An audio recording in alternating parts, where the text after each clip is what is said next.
Guys, this is Chaya Garcia. I am making this video because I feel like it is time sensitive because every single day is important, and every single day there are women who are being prey to the predators of men who are unhealthy and abusive. And because I have experience, knowledge, numerous degrees, and lots of information in this area, I am, I don't want to say privileged because I kind of wish I didn't know so much about the craziness, but it's important that if I do know so much about the craziness that I share the information for the people who need it so that they can be protected. So basically this video is just a run through of what narcissism is. It's specifically narcissistic personality disorder. A long time ago I was about to create an entire event informing people what narcissism looks like and to break it down into exactly how it gets portrayed and manifested from the person who has NPD to the people who are around them. Who are their victims. So I'm just going to be going through a slideshow that I created more than a year ago that's going to go through narcissism and exactly explain what it is, how it gets shown, and I really believe that this is helpful for anyone, especially because if you are involved with a narcissist, it's so important to know the signs. And if you're not involved with, which hopefully you're not, then if someone who is close to you is dealing with this, then you as well can share it with them. So here it is. This is a sign. These are the signs of narcissism. So I'm just going to be reading a slideshow. The truth behind the charm. Narcissism, what every woman needs to know. Definition of narcissistic personality disorder, DSM-4 and 5. The criteria according to the DSM, which is the Diagnostic and Statistical Manual of Mental Illness, the criteria that you would need to have to be considered having narcissistic personality disorder is as follows. Narcissism is a mental illness. So a pervasive pattern of grandiosity in fantasy or behavior, a need for admiration, and a lack of empathy. Usually this begins by early childhood and is present in a variety of contexts as indicated by 5 or more of the following. One has a grandiose sense of self-importance. So they exaggerate their achievements and their talents. They expect to be recognized as superior without any commiserate achievements. Is preoccupied with fantasies of unlimited power and success, brilliance, beauty, or ideal love. 3, they believe that he or she is special and unique and can only be understood by or should associate with other special and high status people or institutions. 4 require excessive admiration. 5 has a sense of entitlement, like unreasonable expectations, especially of favoring treatment. Okay. 6 is interpersonally exploitive, takes advantage of others to achieve their own ends, and 7 lacks empathy. So basically these are the DSM criteria for what narcissism has, and let's go into it a little more. Common terms of narcissistic personality disorder is love bombing, predator, pity play, gaslighting, and future faking. Love bombing is when they shower you with affection. So they'll buy you flowers. This is all in the beginning. You're not married to them. You're not dating them for a year or two. This is all like right in the beginning of the relationship. These are the signs that you can see that their admiration is excessive. It's not within the realms of just like a normal average person you're dating, which in general would be like awkward and slow starting. It gets very fast paced very quick. For someone who just joined, I'm going over exactly what narcissistic personality disorder looks like. For anyone who gets involved with people, they should know what a narcissist looks like and how it could be presented to them or others. So love bombing is they shower you with affection, and I'm reading from a PowerPoint.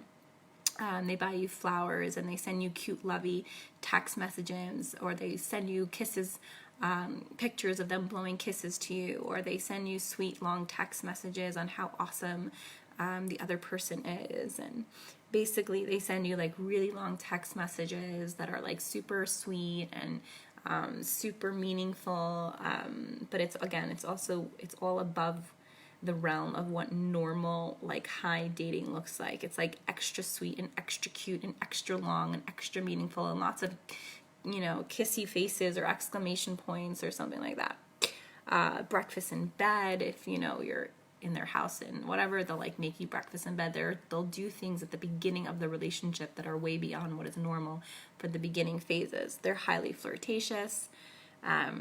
These are things that they'll say to you. They'll tell you that you're different from anyone else you've ever dated. They'll tell you how you are the one and that you two are meant to be. They'll compliment you all the time, give you expensive gifts, and even take you on like trips. Basically, they're known to be Prince or Prince Charming in the beginning.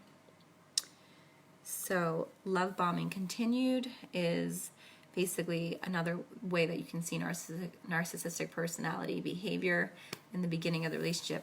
You basically feel that the relationship is progressing really fast, and basically it is.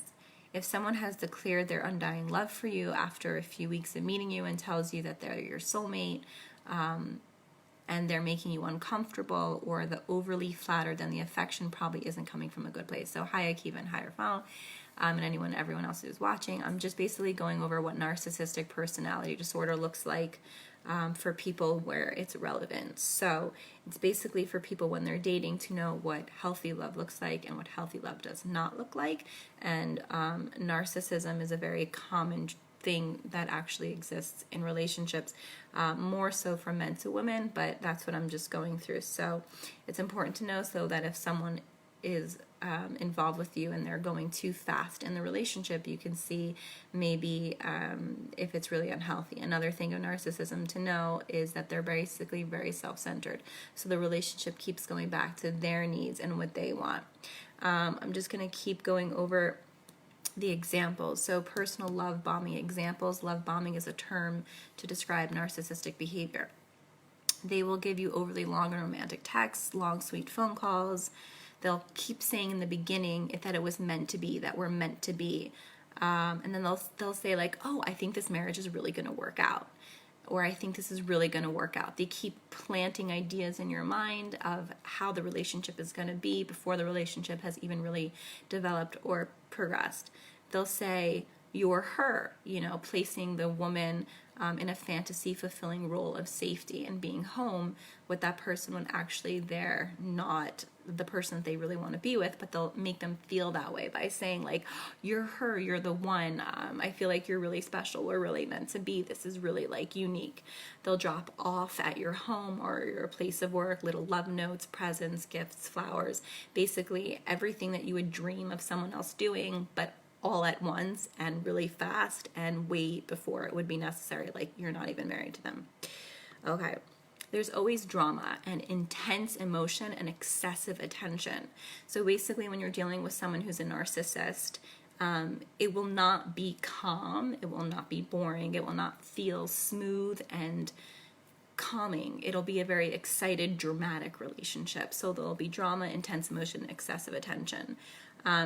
It'll feel good because it's kind of what you always dreamed of, but it's really good to know that there are ulterior motives and that the personalities that display such intense emotion also take away their intense emotion very quickly. So if you have drama in the beginning of the relationship, you will have drama throughout the relationship, and that is not something that you want in a marriage. Definitely do not want drama in a marriage. So if you have drama with anyone you're dating in the beginning of the relationship, it will not go away. It will only get worse over time, and therefore you do not want to stay in a relationship with someone where there is drama.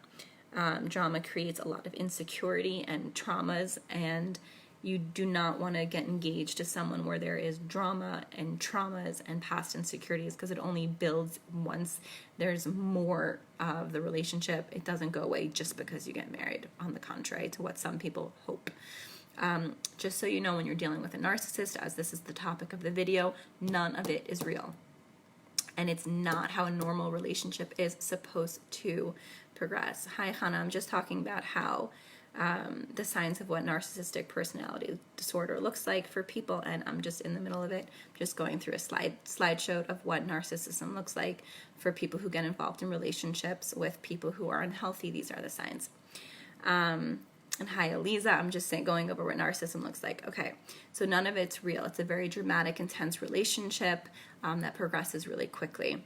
But the intent and the ulterior motive is not actually positive. So basically, the way that narcissistic personality disorder functions is that they are a predator, and they do search for people who are in a weak state. So someone who's like really needy, someone who is like really wanting to get married so bad that they're willing to overlook the red flag. So people with narcissistic personality disorder will look for people who are in a weak state, and this goes across the board for anything. We attract the people in our lives based on where we are. So if you're in a really needy state, like I just have to get married, I don't care, whatever, not healthy people will be attracted to that type of person, because that type of person is willing to overlook the red flags, which is what someone who has red flags is looking for in another person, because they just want the relationship to go through and they don't really care, honestly, about the other person. So basically, a predator will find someone who's weak, they can easily exploit. They'll target people with low confidence and an underlying self-esteem problem. They will usually be a very caring person who is willing to do things for others. So a lot of misconception of narcissists are, they have narcissistic personality disorder. They're so mean, they're so cruel, whatever. But really, they are, because none of it's real. But at the same time, they're very caring and affectionate, and that's why it's confusing when someone's so abusive, yet they seem so caring. For anyone who's joining, I'm just going over what narcissistic personality disorder looks like.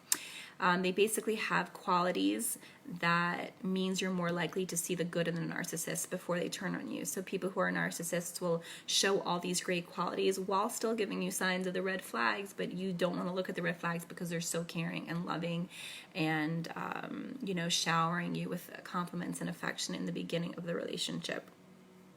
They find people who are weak in the sense that they believe in people's potential. So narcissists and other unhealthy people will want to find a woman or a man who are like really desiring to see people's potential and to see how people can grow and to see what can come of people, but not who they actually are. So they believe in people's potential and a possibility for change. They hope for other people to change, and they have a fear of abandonment. Narcissists will test the victim early on in the relationship to see if they will leave them by saying pretty intense stuff about themselves. So basically, the narcissist will say oh, I'm not really that good of a person, to the person they're dating in the beginning, and then they'll see if that person will leave them in the beginning once that person has already informed them that they're really not a good person. But an unhealthy woman or man will say, oh no, they have so much potential, I really see his sweetheart, he said he's an a-hole, but I really think he's sweet. So basically the person will tell them the truth of who they are, but the woman will actually not want to look at it. My computer just lost its charge, and I was reading the PowerPoint off my laptop. Okay, so I'm going to have to do this by rote, by knowing this by heart and not look at my screen. Basically, narcissists will try to make you feel really, really special. They will do eye gazes. Part of narcissism in the beginning is they'll look at you extremely lovingly, they'll compliment you, they'll make you feel really good. But in the beginning of the relationship, they will also make you feel like you have to change just a little bit for the relationship to work, but they don't make that clear. So basically, there's a lot of mind manipulation when you deal with a narcissist. They will make everything a big deal. Everything will be a big deal. How you met, what you guys talk about, what you want to do in life, what they want to do in life. They overly talk about what they want to accomplish in the world. So narcissists will overly talk about how they have big plans for the future and big things for the Jewish people, and they'll just talk about it for a really long time. The thing about narcissists is that it's all not true, and they have ulterior motives. They're very hurt, weak people that really just want the world to function in their world, and so they'll take advantage of people in a way to make it real. It's often associated with other addictions, like alcoholism. Basically because they're self-centered with low self-esteem, and they have a very weak ego. So they will get hurt very easily and want to find someone who will nurture that. So that's the gist of a narcissist. You'll know if you're involved with a narcissist right away if you look at the signs of future faking, and gaslighting and all these other terms, and love bombing, which is just basically making the relationship seem really amazing before it actually is a relationship, to know if it's really amazing. And it's just really important to take care of yourself, and it's really important to have a mentor. Go to a therapist, go to a mentor, not a dating coach, not a life coach. I can't stress this enough. Dating coaches and life coaches do not have psychiatric or psychological backgrounds. They cannot tell you early signs of abuse unless they studied it and have a lot of experience with mental illness, addictions, and codependency. So if you go to a life coach and a dating coach without the knowledge of mental illness and early signs of abuse, you're basically getting really crappy advice, which is super, super dangerous. And so I really hope for everyone watching that you just understand how important it is to make really healthy decisions, especially if you're single and dating, and if you're not, then to guide people who are single and dating the right way, and do not tell them to go to dating coaches. They just simply don't have the background to understand and see early signs of abuse, like narcissism, which is what this video is based on. So I hope that everyone watching just understands that you have a power to educate yourself and make decisions. Please get a mentor or therapist, always, to just make sure that when you're making big life decisions, you have someone with knowledge to help you get through it. You should never be in pain. Pain is not acceptable. It's part of life, but that doesn't mean you stay there. It means you figure out how to get past it. You figure out how to overcome it, and you don't allow that to dictate your life. You have a lot of potential, and you have a lot of things that the world needs from you, and it's not okay to be in pain or depressed and not get those things accomplished. Every marriage needs work, and every marriage needs a therapist, and every relationship before marriage needs a therapist. So it's really important to recognize that you have a potential that needs honoring, and every single phase of life requires emotions that need to be processed so that you can make the next best decision for yourself, your spouse, the person you're dating, or the person you want to date, or your children, or your future children. Addiction is not something you want to pass along to your kids if you can make the decision. So, you don't want to be with someone who has unhealthy behaviors if you can help it. It's really important to educate yourself. If any of this rings true to you, you can contact me for more about narcissism. And if you have any insecurities where you feel that you need to people please, or you're always thinking about other people versus yourself, there is free 12-step programs which are completely anonymous in Jerusalem, for Nar-Anon, for Al-Anon, for if you're involved with people who's doing drugs, if you're involved with people who are alcoholics, if you just want CODA, which is Codependency Anonymous. There's so much resources that are completely free and anonymous to help you just recognize where your blockage is, whether it's for your marriage, whether it's for your relationships, whether it's for your work. You don't have to spend so much money on therapists, which you definitely do need to actually have deep breakthroughs. I think they're really powerful in other areas, and I'm not saying you don't need one, but also make sure you go to the right therapist, because a lot of therapists do not have the right training in psychiatric and psychological mental disorders and addiction and codependency, which are rampant in this society. So you need the right person to really speak to know how to help you in your marriage and how to help you with what the things that you're going through are. So it's very important to say to the people with whom you speak, and get advice from, are you familiar in this area? So if you're struggling with an eating disorder or a mental illness or anxiety or depression, something more specific than anxiety or depression, you have to ask the person with whom you're getting advice, do you specialize in this, so that you can get the true help. I hope that everyone knows that you're okay and you will be okay. And while this video is devoted to narcissists and knowing who they are, I hope that everyone gets the help they need and attracts and maintains really healthy, beautiful relationships. Chodesh Tov.